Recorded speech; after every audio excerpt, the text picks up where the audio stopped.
নমস্কার বন্ধুরা, আবার অনেক দিন পর একটা ভিডিও নিয়ে আপনাদের সামনে হাজির হলাম। আশা করি আপনারা সবাই ভালো আছেন, আমিও ভালো আছি। তো পোস্টারগুলো দেখে বুঝতেই পাচ্ছেন যে আমি কোথায় এসেছি। আমাদের কৃষ্ণনগরে গভর্নমেন্ট কলেজের মাঠে হস্তশিল্প মেলা একটি আয়োজন করা হয়েছে। আমি আজকে সেখানে হাজির হয়ে গেছি। এসে তো চোখ ধাঁধানোর মতো অবস্থা, যেখানে যা দেখছি মনে হচ্ছে সব কিছু কিনে নিয়ে বাড়ি চলে যায়, কিন্তু বাড়িতে রাখার জায়গা নেই, অতএব কেনারও কোনো উপায় নেই। তো এখানে দেখুন এত সুন্দর সুন্দর এই আমার মাটির জিনিসগুলো, এই সিনারিগুলো ভীষণ ভালো লাগে, দৃশ্যগুলো। হ্যাঁ, বাড়িতে দু তিনটে সাজালে আর কিছু সাজানোর প্রয়োজনই পড়ে না। আর বেতের সোফাগুলো দেখেন অপূর্ব। আর মাটির জিনিসপত্রের তো তুলনা নেই। এমনিতেও আপনারা সবাই জানেন যে কৃষ্ণনগরে মাটির পুতুলের জন্য ভীষণ বিখ্যাত। বাইরে থেকে অনেকে লোক এসছে এই মাটির জিনিস কিনে নিয়ে যাওয়ার জন্য। এত ভালো লাগছে চারিদিকটা, বলে বোঝাতে পারবো না। আর এই যে এই স্টলটা দেখতেই পাচ্ছেন, এখানে এই যে আমার এই দিদির কাছ থেকে আমি টেলারিং এবং হাতের যে কাজগুলো আর কি, এগুলো দেখতেই পাচ্ছেন জুয়েলারির কাজ, এগুলো আমি শিখেছিলাম এই দিদির কাছ থেকে। তো এখানে এই যে এইভাবে স্টলটাকে, ছোট্ট স্টল হলেও সুন্দর করে সাজিয়ে রেখেছে। এখানে পাশে আরেক দিদি সাজিয়েছে।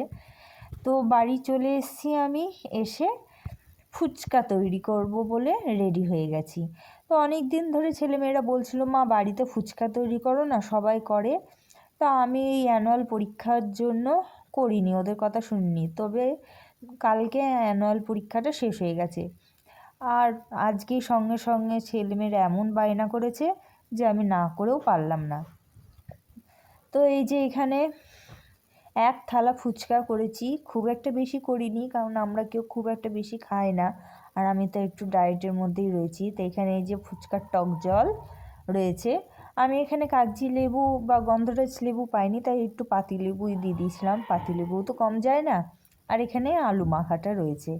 আলু মাখার মধ্যে মশলা দিয়েছি, এই সব দিয়ে তৈরি করে নিয়েছি। এবার পরিবেশনের পালা। তো এই যে এখানে আমি ওর বাবার জন্য কিছু ফুচকা আলাদা করে থালায় বেড়ে দিলাম, কারণ ওর বাবা ওপরে গিয়ে খাবে, আমি ওপরে যাব না, ছেলে বা মেয়ের হাত দিয়ে আমি পাঠিয়ে দিলাম ওপরে। তো আর সইছে না, জিভে জল চলে আসার মতো অবস্থা। তো এখানে এই যে ফুচকাটাকে ভেঙে এবার তৈরি করছি।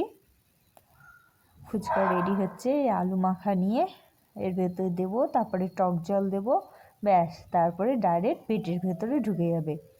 একদিকে ছেলেকে করে দেবো আর একদিকে মেয়েকে করে দিচ্ছি। তো সারা দিনটা বেশ ভালোই কাটলো আমার।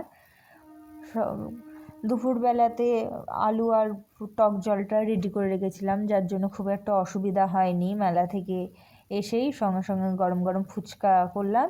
আর এই ফুচকাগুলো কিন্তু প্রত্যেকটাই গরম গরম গরম ফুচকা খাচ্ছি। এরকম কিন্তু বাইরেও পায় না যে গরম গরম ফুচকা। শীত পড়েছে এমনিতে, তার মধ্যে গরম গরম ফুচকা বেশ দারুণ জমে গেছে আজকে আমাদের সন্ধেটা। তার উপর দিয়ে আর কি বলবো আপনাকে, এখন আর কোনো রকম ভিডিও করব না, কিছু করব না, আগে আমি খাই। আমি আর সামাল দিতে পারছি না, জিভে জল চলে এসছে। তো আবার নতুন একটা ভিডিও নিয়ে আপনাদের সামনে হাজির হব। আজকের মতো এখানেই শেষ করছি। নমস্কার।